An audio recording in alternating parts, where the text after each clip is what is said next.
Good evening. Thanks for being here. Here are your top stories. The Thunder Bay District has 2 more positive cases of COVID-19. Today, the health unit announced that a man in his 60s and a woman in her 50s in the Thunder Bay area are now at home self-isolating. That brings the total number of cases in the district to 25. Meanwhile, another COVID case is causing concern and debate among many local grocery shoppers. Just before midnight last night, the Real Canadian Superstore announced on Facebook that one of their employees recently tested positive on a presumptive test for the virus. Company officials say the employee has not been in the store since March 30th. The health unit says they've determined that only customers who used PC Express may be at risk. That's the online ordering service where store employees collect and bring groceries outside to people's vehicles.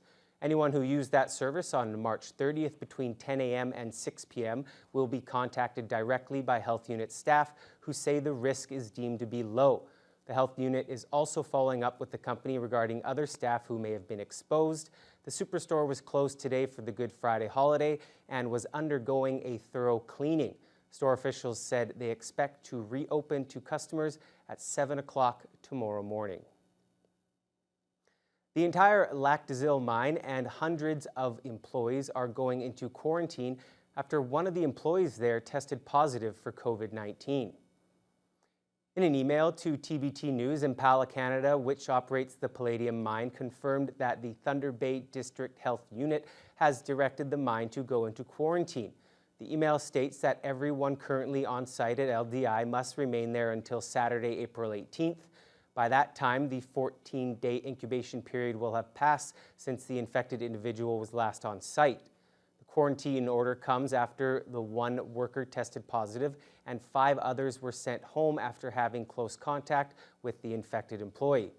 Impala Canada says during the quarantine period, they will be ramping down production at the mine so that it will eventually be in a state of care and maintenance.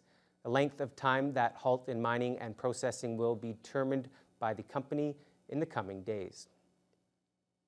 Tonight marks the beginning of the 14-day lockdown of the Fort William First Nation to prevent the spread of COVID-19.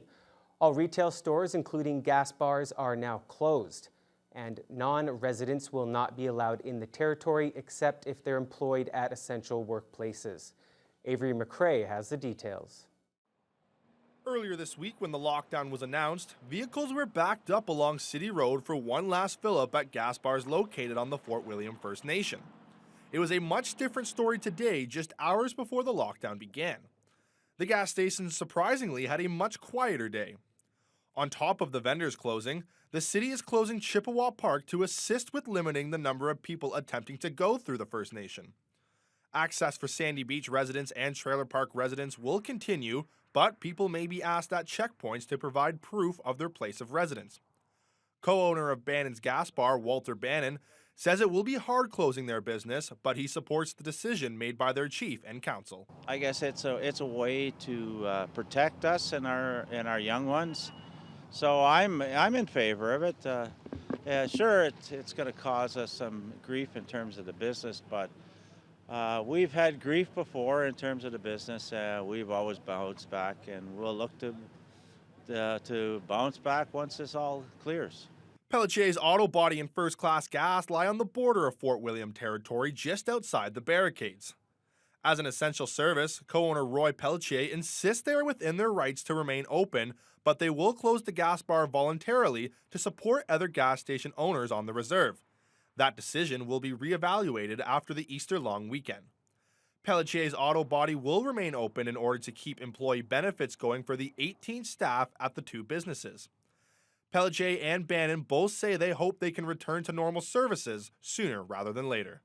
I want my customers back. I want them to be safe, and I want my staff back, and I want them to be safe. So hopefully we all make it through this, and that we're on the flip end of this, whenever that may be, that we get back to what we normally do. Avery McRae, TBT News. Meanwhile, other First Nations around the Northwest are also taking steps to protect their communities from the threat of COVID-19, restricting access and limiting the number of people venturing to larger centres for supplies. As Adam Riley reports, the checkpoints have given some area municipalities ideas on how to also protect their own communities. While towns and cities across the Northwest urge their citizens to stay home and limit their time in public, several area First Nations have taken the precautionary measure to restrict access to their communities. Wajishkaniggum First Nation near Kenora began restricting access in late March. Chief Chris Skeed says they have set up two-man checkpoints at both entrances to the community. The only people permitted, I guess, would be emergency vehicles only. That way we could bottleneck any type of leaving or entering the community would be directly behind me. And we have 3 shifts that are on 24/7. Skeed says Wajishkaniggum has approximately 800 members, with half of that number living inside the community. However, band members who live outside of the community will not be allowed in. Similarly, Grassy Narrows to the north has set up a checkpoint limiting the comings and goings to the community. But unlike other communities, Chief Rudy Turtle says they have relaxed restrictions on the amount of people who can leave on supply runs. Well, we're allowing 2 people per vehicle, like when they come shopping, and we're trying to limit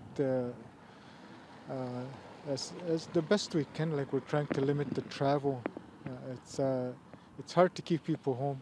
Along the north shore of Lake Superior, the community of Beatagon Nishnawbe or Pick River has also set up a checkpoint of its own and has only one entrance to the community from Highway 17. That bottleneck has given a similar idea to nearby Marathon Mayor Rick Dumas, which also has one way in, one way out from Highway 17 through Peninsula Road. Just more of a control thing.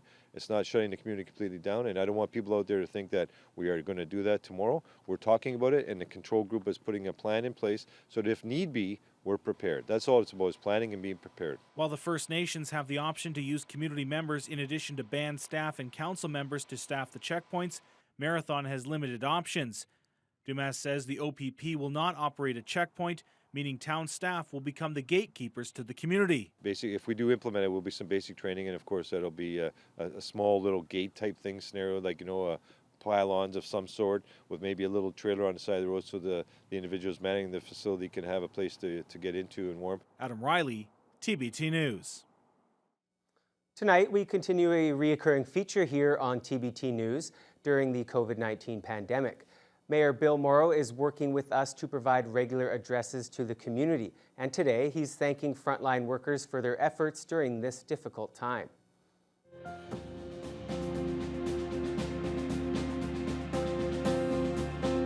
Well, as we head into the Easter long weekend, I just thought I'd take this opportunity to thank all of our frontline workers who are doing their best to provide the essential services to the community of Thunder Bay and region that we all rely on. Certainly our healthcare professionals, doctors, nurses, PSWs in our hospitals, in our long-term care homes, doing community care. Thank you very much for the work that you continue to do.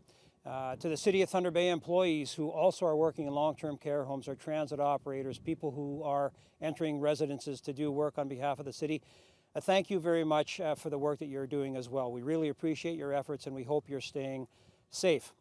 I would ask, if possible, too, and I know it's difficult for many of us right now, but where you have the capacity, if you're able to support our small, locally owned businesses. Many of them are struggling significantly. This is a very, very difficult time for them. Many of them have delivery options, takeout options. Perhaps you can consider buying gift cards to support our local business. Anything that you can do to help them bridge through this, I know they'd appreciate that greatly as well. And finally, I would just mention that please take seriously physical distancing. As I've mentioned a number of times before, this is the only tool that we have to contain community spread of this virus. It's here. We knew it was coming. The numbers have increased somewhat, but we all have the capacity to continue to contain community spread. It's your individual responsibility. It's our individual responsibility.